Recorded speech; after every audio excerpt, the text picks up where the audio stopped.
well, some of the things I want to take you through in this video is, of course, I want to just help you understand working in the 3D modeling space and how it's different from SketchUp, where SketchUp you're always in the 3D modeling space, but that's not the case with Fusion. So I want to get that clear.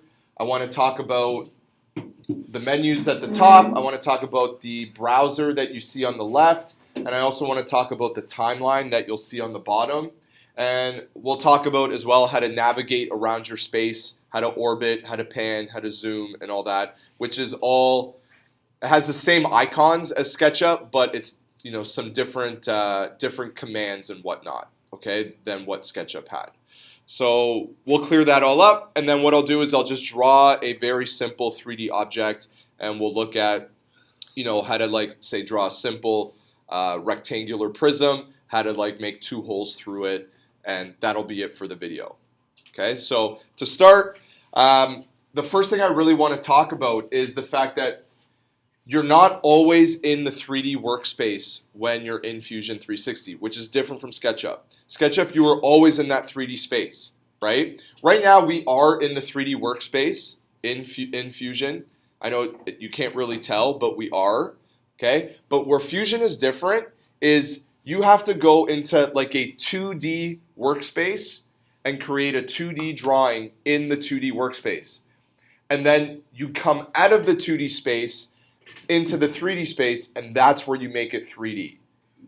So we have to wrap our minds around that. We kind of have to shed the idea that we're always in a 3D workspace. I can't, right now, if I'm in the 3D workspace in Fusion, I can't draw anything here. Like there's nothing I can draw here. I can only draw sketches of or rectangles or shapes or whatever. I can only draw them in a 2D sketch. So there's nothing I can draw here, which is that's probably the biggest difference between this and SketchUp, right? This is my 3D space and I can't draw on it.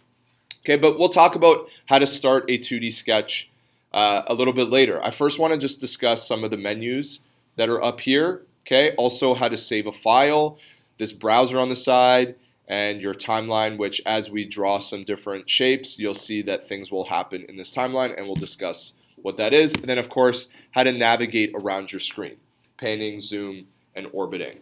Okay, so let's start with what is on the top here. Let's start with your top menu. So again, remember, this is our 3D space, and we have the first button here is something called Create Sketch. So remember I said that you have to be in your 2D space in order to draw anything?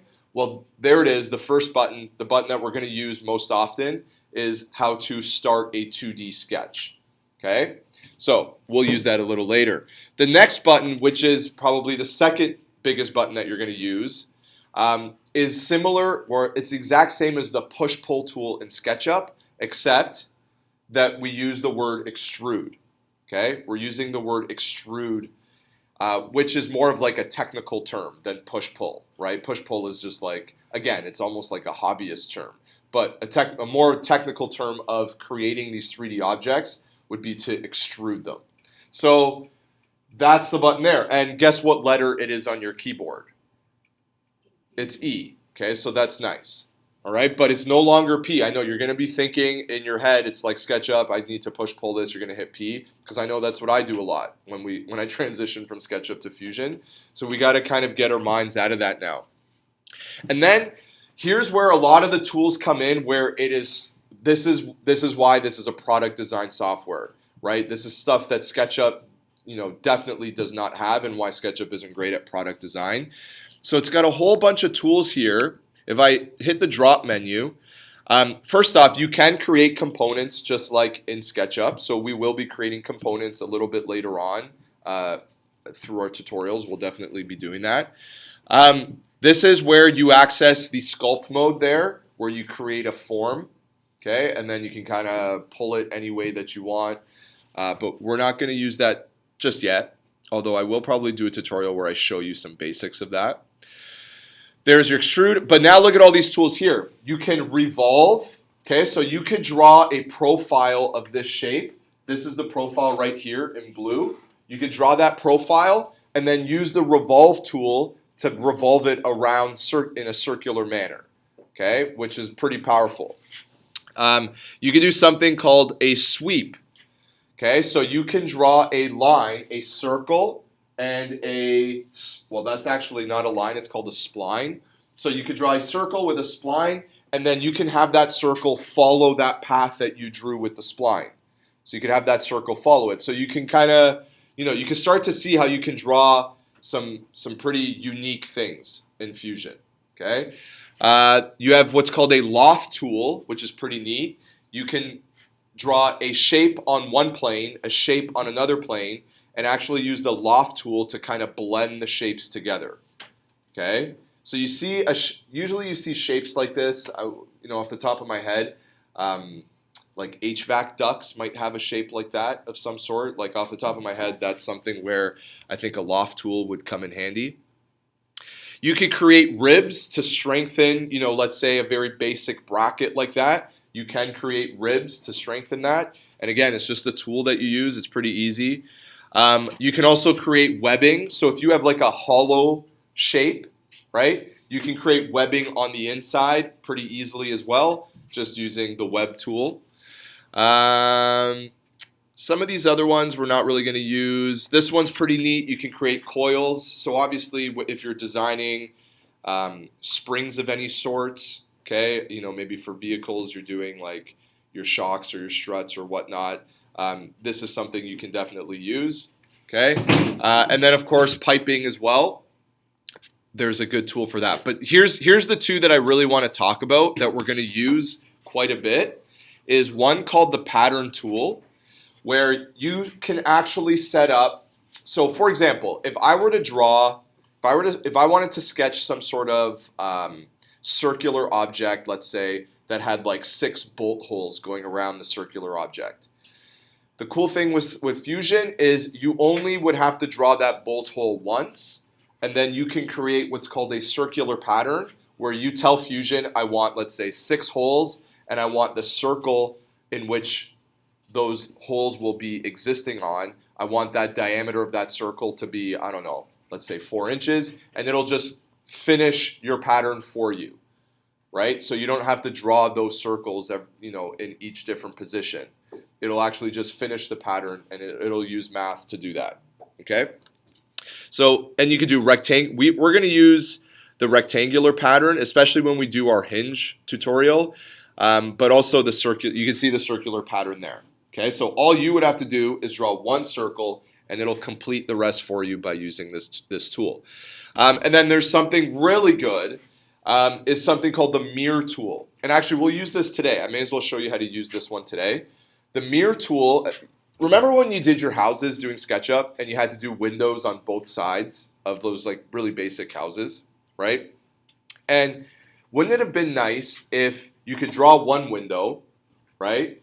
And then set like a mirror line where that window would almost just mirror across. Because it was like a symmetrical thing that you were doing. So this really helps with maintaining symmetry and making your symmetry more efficient. So let's say, when I do these windows on this birdhouse, same thing, is I only draw one window and then I use the mirror tool to mirror that over to the other side. So I only have to draw it once, okay? So that's one that actually we'll probably work on today, okay? So, and then these buttons here, they're basically just shortcut buttons of what exists inside this menu here. So these are all just shortcut buttons, right? Create form, rectangular pattern, hole, revolve. I talked about all of those. Then there's something called the modify menu, which the biggest thing in the modify menu, in my opinion, that we're going to be using is something called a fillet and a chamfer. So this was something that like SketchUp really struggled with doing, right?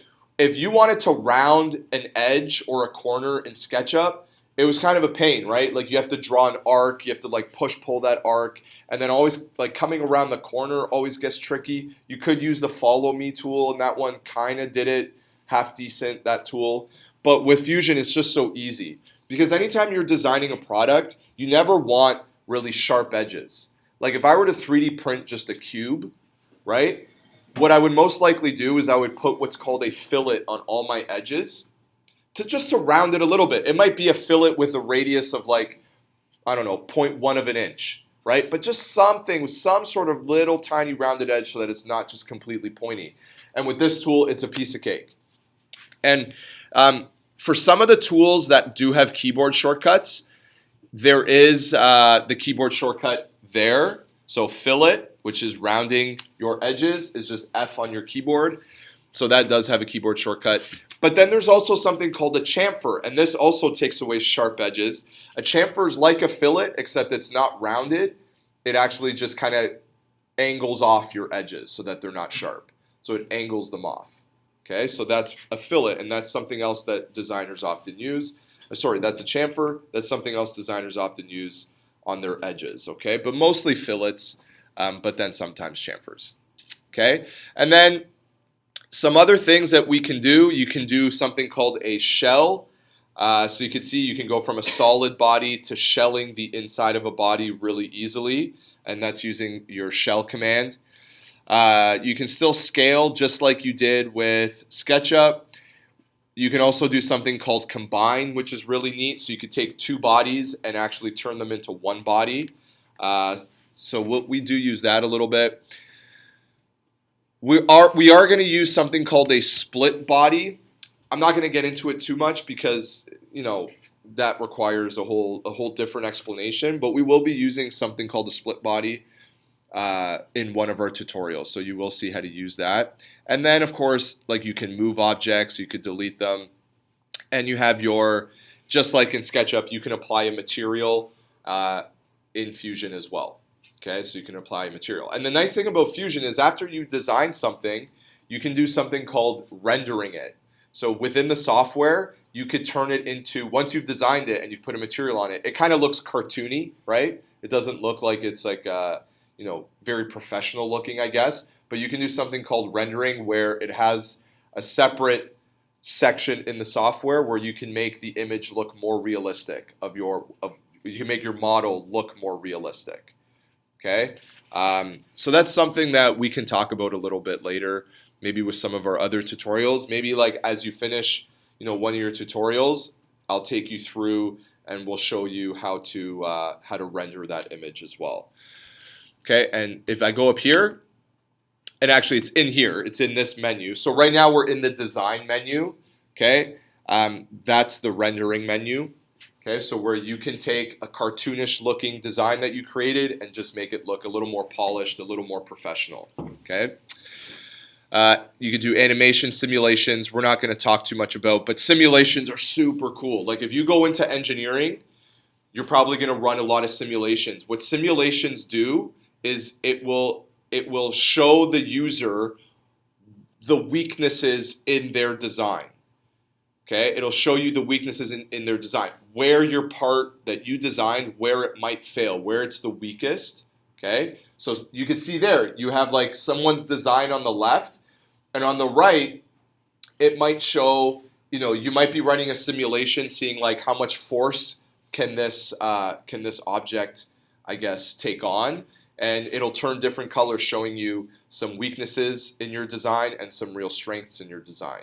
Okay, same thing with, I believe, temperature. There's all sorts of simulations you can run and how it would behave in temperature. So it's like it's the real deal. Like it's a real like engineering software this here. Okay, we're not going to go too much into this, although I would love to explore this a little bit. I mean, we'll see if there's time. Then there's the manufacturing machining side that I talked about, right? So there it is. You have like a piece of, let's say that's a piece of steel, and you have a CNC machine that is cutting out whatever your design is in a block of steel. So you have the ability to set up the machining files within the software so that you can create that part. And that's a whole career. Like where I worked and we did aluminum die casts, there was a section that did aluminum die casting, and then there was a whole section that did CNC machining.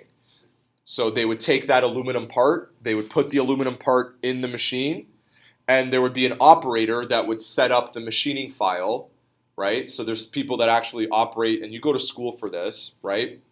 That actually operate the machine to cut whatever part needs to be cut, whatever the design is, right? So that's there. And then what's also great is that you can take your 3D model and we're going to do this. and you can set up like a nice drawing showing like your 2D views of like your top view, your front view, and your side view. So you can set up, once you have your 3D model and you're all done, you can go into drawing mode, and what you'll find is that you just drag in your 3D object, and Fusion is able to create top views, front views, and side views really easily. And then you can go and dimension them, so you can have like a nice blueprint of your 3D model. So really great software. Okay, and what's great is like it's free. That's the best part. So it has everything really that an advanced engineering software has. Autodesk makes what's called Inventor, which is kind of what's used in industry, and they made Fusion 360 for students really, to kind of I guess introduce them to the software that's called Inventor that would be used in industry, let's say. So they've made this Fusion 360 for students, and again, free for a year, but then you can renew it and you just get it free whenever you really like, as long as you're a student, right? Okay, so that's your top menu. We are going to use the assemble menu. We will be doing that, but I won't talk too much about it. So you design separate components, and then you can bring them together in an assembly. This menu we'll be using quite a bit. This is actually kind of neat, and actually we'll use this in Monday's lesson. Is you can create, you'll see, planes anywhere that you want. You know, like how on SketchUp you could draw on 3 planes, right? Okay. With Fusion, you can still draw on those 3 planes, but you can also draw on whatever plane that you create, and you can create any plane. So you could draw at any angle. So you can draw sketches on angles. You can draw all sorts of, you can kind of just draw anywhere, which is pretty cool. So that's their top menu. Okay. On the left here, we have what's called the browser, which is, it kind of shows you everything that you've done in some sort of model that you've created. So it will show you, it'll list off all the sketches you created. It'll list off all your components, any assemblies as well. It's going to list it all off here. Okay. And if you ever want to change from millimeters to inches, okay, this is where you do it right here, right in your browser. You could change your documents. By default, Fusion does open a millimeters file, but you can change it to inches right there at the top really easily. Just click here, and you can change it, your unit type. And you obviously want to do that before you start. We won't talk too much about this right now. Let's just look at our origin. I'm going to turn these on. So right now you can see the eyeball is kind of has like a cross through it. I'm going to turn that on, and there you see your 3 planes, just like with SketchUp, right? You've got kind of like a plane that is on the ground. You've got one like a front plane, and you've got a side plane, right? And I mean, you use X, Y, and Z to kind of describe those planes, but it's not super important. So you have like your X, Y plane, you have your X, Z plane, you have your Y, Z plane as well, right? Okay, so we can toggle that on and off and see that or not, okay? And on the very bottom here, right there, that's our timeline. So another great thing about Fusion is that you can go back and make changes really easily, okay? Because everything that you do, every sketch you make, every extrusion, every hole that you cut, it all gets recorded in the timeline. And at any point, you can go back and edit what you did. So you can go back and edit what you did at any point. You'll see that as this timeline gets populated, this little slider here will move across with whatever gets populated, and you can slide that slider back to a different point that you were at and make changes. And then when you make that change, it'll automatically update your model. Okay, it'll update your model. If you did everything correctly and you, I guess, constrained your sketch correctly, it'll update your model. And I guess you probably don't know what that means yet, but we'll get there when I say constrained your sketch. Okay. All right, now let's talk about how to kind of navigate through our space. So your orbit tool, it's kind of handy. It's right there at the bottom of your screen. So I always just, if you're on a trackpad, you're kind of stuck by clicking on the orbit tool there. But if you're on your scroll wheel, if you're on a mouse, what you actually do to orbit is you hold down your scroll wheel, okay? Hold it down, and you hold shift, and you're able to orbit around, okay? So having a mouse is advantageous for this. If you do have a mouse at home, I do suggest you bring it for this class. Then there's your pan tool, okay? There's your pan tool, which is like your, just like exactly like what SketchUp's pan tool was like. And then there's your zooming in and out. And that's where it gets a bit, with a trackpad, it's actually not bad. But having a mouse and just using your scroll wheel to zoom in and out is pretty beneficial, okay? And the other great thing, and by the way, there's no like, I just did it right now. I pressed spacebar thinking I was switching to my select, tool. Spacebar is not changed to your select tool. To get rid of whatever tool you were using, like right now I'm using the pan tool, I just have to hit escape to go back to my select tool. So that's where you're gonna like get hung up, especially at first. Like I just did it right now. I hit spacebar thinking it was gonna switch, but you gotta hit escape, okay? Then here we actually can toggle, not only can we orbit, we can actually toggle to different views really easily in Fusion. Like I can hit this home button and it'll go back. It should go back to your 3D view. Okay, but I can also hit like a front view and it'll snap to a front view, and then I can rotate around and click this bottom and it'll switch to a bottom view, okay? Or I can click on corners as well, and if I click on corners up here, it'll switch to a 3D view, okay, which is kind of what I want. And not only that, I can also grab this and orbit it around by clicking and dragging this around as well, okay? So it's kind of neat. So that takes some getting used to, kind of using that. I would probably just orbit around, but sometimes you do want to just snap to like a front view, and so using that is ideal, okay? Or a top view maybe. Okay, that's about it in terms of the interface of Fusion. So hopefully that gives you some understanding of the interface and how kind of like, how much more complicated this could get because it can do so much, right? But let's start basic, okay? So my first tutorial, all I'm gonna do is I'm gonna create a sketch. I'm gonna extrude it to turn it into 3D. And then I'm gonna show you how you can draw holes on any surface that you create, all right? So let's do that. So like I said, we cannot draw in this 3D space, so I need to create a sketch. I need to go into a 2D sketch, and that's the button right here. So I'm going to click on this, and now, just give it a sec to load. It's going to be asking me, so what it's asking me now is what plane do you want to make this sketch on? Okay, what plane do you want to make? So you tell Fusion, unlike SketchUp, you tell Fusion what plane you want to make it. SketchUp did it by showing the blue shapes, the red shapes, and the green shapes. This one, you actually have to tell, with Fusion, you actually have to say, okay, I want to draw on this bottom plane. So you click Sketch, and now I'm going to choose this bottom plane. And now I go into a 2D space, okay, where it's like I'm looking at a graph paper in front of my desk, and I'm sitting on top of it, looking down at it. And now I can draw in 2 dimensions. So let's keep it simple. Let's draw a rectangle. What do you think the keyboard command is for rectangle? Yeah, it's R.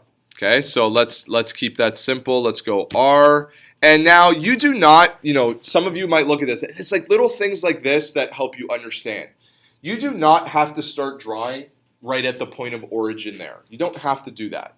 You can, and I will, just because I like it as a reference point, but you don't have to draw at that origin point there. You don't have to start your shapes there. You could draw it anywhere here. You could zoom in and out. You could pan anywhere you want on the screen, but I like doing it right there, okay? Just because it's like a nice, easy point of reference. So I'm gonna click there, and now look what happens. As I'm drawing my rectangle, so I clicked and now I'm just dragging my mouse out, it's showing me the dimensions actually. Right? And actually look at, I'm pretty, it's only showing me 1.3 millimeters. I must be really zoomed in. So I think we should probably zoom out a little bit. So I just click my zoom tool right there. Okay. Maybe like something like that is fine.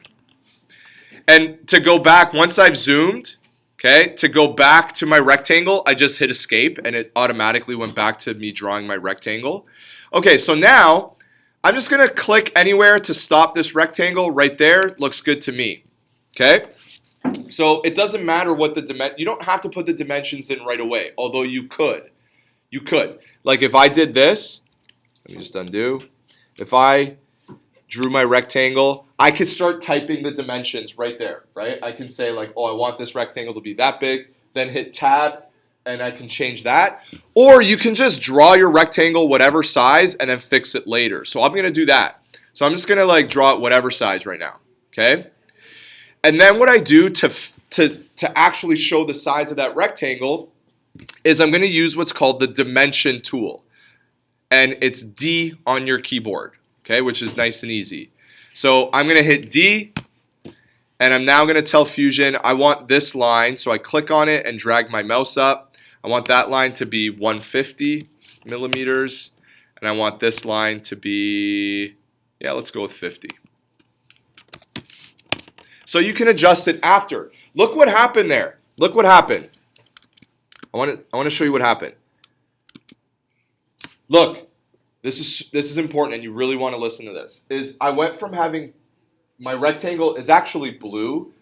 Okay, so I have two blue lines there that you can see, but they would also be blue here. It's just because it's on top of my axes. Okay, but I have two blue lines there, and all of a sudden when I dimension them, they turn black. Okay, ideally you want them to turn black. Ideally. That means that Fusion knows exactly what size it is, and it also knows what location it's supposed to be in. Okay? It also knows that. So that's why they're blue right now, because Fusion does not know what size my rectangle is supposed to be. So it's basically telling you, like, I'm just, like, it doesn't know, so you got to tell me. So I hit D on my keyboard. Now watch. I changed that to 150. And you notice this one now went black. And now all I need is this one now. And now the whole rectangle goes black. It knows the length and the width. But it's not just the dimension. It also has to know location. But notice I never gave it location here. Or did I? Did I give this rectangle location? I snapped to the point of origin. But if I drew that like in space, it would want to know location. But I snapped to the point of origin, so it knows location, it knows size, it's good to go. So ideally you want it to be black. Okay, now we want to, I think we're happy with this. We want to, if we go back to our SketchUp terms, push-pull it, but in Fusion it's called extrude. Okay, so we want to extrude this. We're happy with our rectangle, we want to turn it 3D. There's a couple options, 3 options actually, okay? I could hit Finish Sketch right here, or I could hit Finish Sketch up here, or, and this is what I do, I don't even bother hitting Finish Sketch. If I push E for Extrude, it's automatically going to finish Sketch and open my Extrude command, which is what I want, okay? So I don't even really hit Finish Sketch, although you could. I just type E on my keyboard because I want to extrude it, and all of a sudden, look at how everything changed. I came out of my sketch mode, and now I'm in my 3D space. I know it doesn't look 3D, but look what happens when I orbit around. I am in my 3D space. Okay? So next, again, I use my orbit tool, hit escape to exit and go back to what I was doing. Now I can choose, I can choose the amount to extrude and the direction. So I can go this way, or I can go back this way. Okay, so if I go this way, look at my numbers. They're positive 100. But if I go back this way, they're actually negative numbers. So depending on the direction you go in, like if I wanted to go backwards like that, and I wanted to go backwards 100 millimeters, I would actually have to type now negative 100. and it'll know to go back 100 as opposed to forward 100. Okay? Okay, so I am done extruding and creating that rectangular shape, that rectangular prism. Things to note is that I started with a 2D sketch, and then I hit E on my keyboard, and then I was able to extrude. Look at my timeline now, everybody. Take a look at my timeline. Take a look at my timeline. Notice now I have two things in my timeline. I have, if I hover my mouse over it, I have sketch 1, and I have, clicking on it, I have extrude 1. So it shows you a timeline of what you've done. And look, and then there's this slider, and I can go back in time, and if I bring my slider back, okay, I can go back in time and I can kind of slide it back and forth. Now, the great thing here is I can go in, watch this everybody, watch, is if I go back to this sketch and I right click it and I say edit sketch, watch. And let's say I'm not happy, maybe I made a mistake. Maybe it's not supposed to be 150 millimeters. I can edit that sketch, double click my dimension, watch, double click it, and I can change it, let's go 200. And now watch what happens when I hit finish sketch. It updated my whole model. It updated my whole model. So and then I can even go back and edit my extrusion. So if I click on this and I right click and I say edit feature, I can go back and say, oh, you know what? I wasn't supposed to pull it back 100. I was actually supposed to pull it back 150 and hit OK. And you can go back and you can edit that really easily. Okay? Also, not only does it show up in your timeline, it also shows up here under bodies. As you create 3D objects, they become bodies, unless you tell them to become components, which we'll get into later as we learn more about Fusion. So as I create extrusions, they're all going to turn into bodies. As you're creating more sketches, your sketches will show up here under the sketch menu, and you can turn them on and off if you want to see the sketch that you made or not. You can turn them on and off. If I hide my body, obviously I won't see anything. And if I turn on my sketch, I'll only see my sketch. In this case, I would always probably turn off your sketches, but keep obviously your bodies on, because I don't think you really need to see your sketches unless you really need to. Okay, but you can turn them on. All right, so now here's something neat is with Fusion, I can now draw on any surface that I have on my object or on my body. So let's say I want to add 2 holes to the top of this surface. I want to add 2 holes, okay, right? All I need to do, again, we have to draw in 2D. So I have to create a new sketch. Watch this, everyone. Create a new sketch. Now it's going to ask me, okay, what plane do you want to create that sketch on? But I'm not restricted to only planes. I can choose surfaces of bodies that I have as well.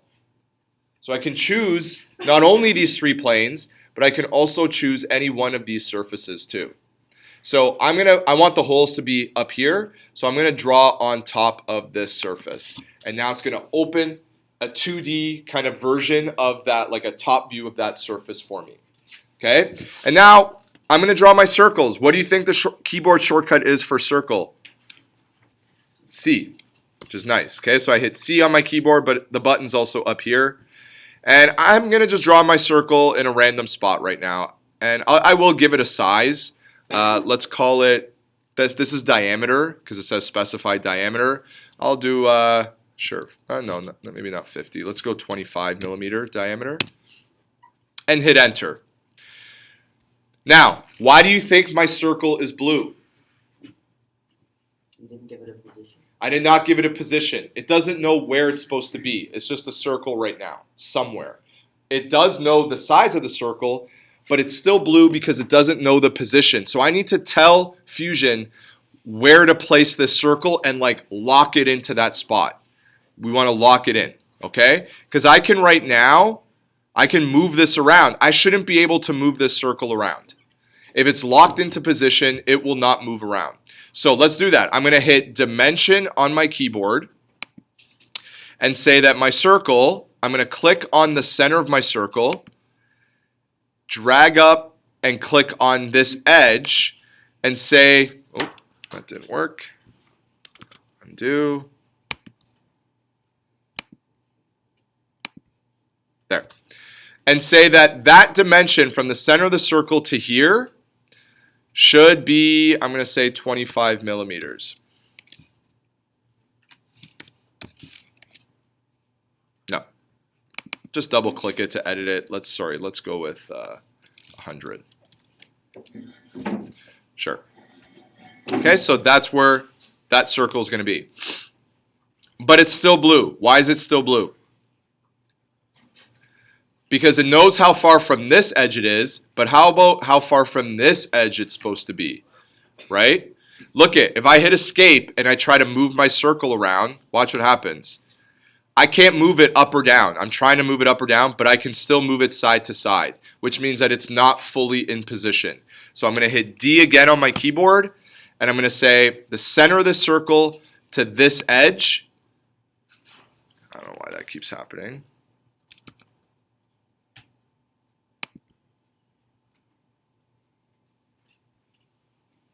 Is supposed to be, let's go with 50 since we're pretty close.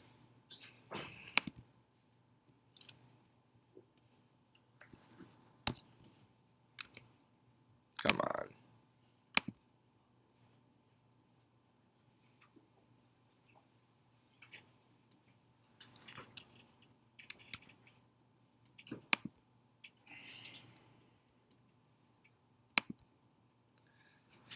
What is going on there?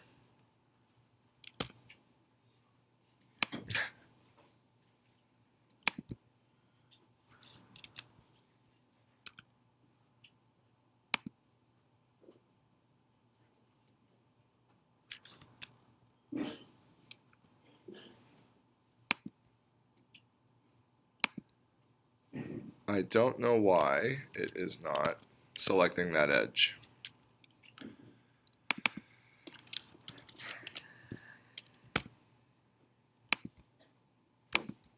There you go. Don't know why it didn't do it before, so I tried to redo it and now it's working. Okay, so I'm going to change that to 50. So it has to be 50 millimeters off to that edge. Okay, and don't worry where you place these dimensions. Don't worry if like these lines are in your object. Who cares? They're just temporary. They're just to tell Fusion where your position is, right? You're not going to see these dimensions in your 3D model. So that's 50. Notice now the circle goes black. Fusion's happy. It knows the size of the circle and exactly where it's supposed to be in relation to another object. Okay? So we're good to go. Now, I'm going to use that mirror tool we were talking about, this mirror tool right here. Instead of drawing an identical circle and doing the dimensions all over again, I'm just going to use the mirror tool because I want to do a second circle right here. Okay, and I want it to be symmetrical with the first circle. So what I'm going to do is first, I need to draw what's called a mirror line. I need to draw a mirror line. So you can mirror, and we'll get to this later too. You can mirror in 2D right here, or you can mirror in 3D. If you're mirroring in 2D, all you need is a mirror line. But if you're mirroring in 3D, you need a mirror plane. You actually need a mirror plane because you're in 3D. A line isn't good enough. But we're in 2D, so all we need is a line to draw right in the middle of my shape. So I'm going to hit the line tool, which is L. Okay? And one thing, though, is I don't want this line to be part of my sketch. I don't want it to be part of my sketch. So what I'm going to do is change this. When you hit line, this option comes up here that you can change to a construction line.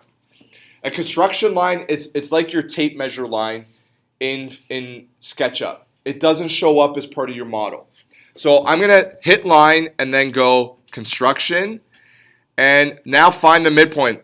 Let's see where the midpoint pops up here. There it is right there. That little triangle will show up when I'm at my midpoint. And now we're just going to draw a line going straight down. That's my mirror line. And notice it's dashed because I created a construction line. When you're done that construction line, uncheck it, check it off. So now it goes back to normal. Everything's back to normal. I've drawn my mirror line. It's not part of my sketch. It's just kind of an imaginary line right now. Okay? Now I'm going to use my mirror tool up here and follow what it says in this little window here. It says mirror. It wants to know what object I want to mirror. So I'm going to click on my circle. And it says now one object selected. So you could select multiple objects. And then it says mirror line. What do you want your mirror line to be? Well, now I'm going to press this because I'm ready to select my mirror line. And I'm going to just click on my line there. And right away, as soon as you do that, you'll see it shows up. And you hit OK. And it'll register and everything will be good. And notice that circle is black. That circle's black. That's what we want. Okay, that is what we want. And it's because it knows it's basically the exact same circle there. So if I dimension that circle and I mirrored this one, I don't need to dimension that circle anymore. It's done. It knows exactly where it needs to be. Okay, and it knows the size. Okay, I'm happy with this. I'm now going to finish sketch. And right now you're like, hey, why can I see like that construction line? Don't worry. It's because right now I can see my sketch. I'll turn that off later. See, if I turn that off, I don't see that anymore. And now I do see it. So I can turn that off. So let's create these holes. Okay? Just like push-pulling to create holes, you still use the extrude tool. So I'm going to type E on my keyboard. And my extrude little window pops up. And it says, okay, what profile do I want to extrude or cut? I want this circle, so I click. But not only that circle, let's move this over. Just press escape. I also want this circle. And now I have the option, I can choose to extrude it and actually turn it into a body. Or if I go into my part, look at this, watch, look. This goes from operation join if I pull up, or if I pull down, watch how it changes to cut. See how it changed to cut? It already knows that I want to cut a hole because I'm going into my body. Okay, so I'm cutting a hole. Now, how far down do you pull it? Right? You can actually go all the way down there. Okay, or you can just say where it says extent type, you could change it from distance. Okay, to all, because I want to go right through my whole part. So I can either go in a certain distance, or I can just go right through my part. And so I'm just going to switch to all, okay, and it's going to cut my hole. And once you're happy with it, hit OK. All right, and if we orbit around now, you can see that it cut the holes through my little rectangular prism that I drew there.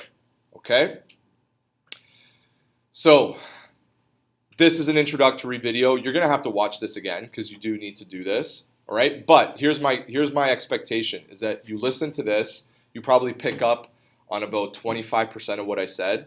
Right. But then you go watch the video and you go from like 25% to probably 75% or 80% of understanding. Right. So it's always good. I know when I learn something new, like let's say with software, the first time I watch it, I just like to sit. I grab a coffee. I don't try to do anything. I just watch it. And so then like I take in a little bit of it, right? And then the second time I watch it is when I really start to figure things out. All right? And that's my hope with this is that you took in a little bit and then now when you go watch it and you'll be able to pause it and go back and whatnot, you'll be in that much better shape.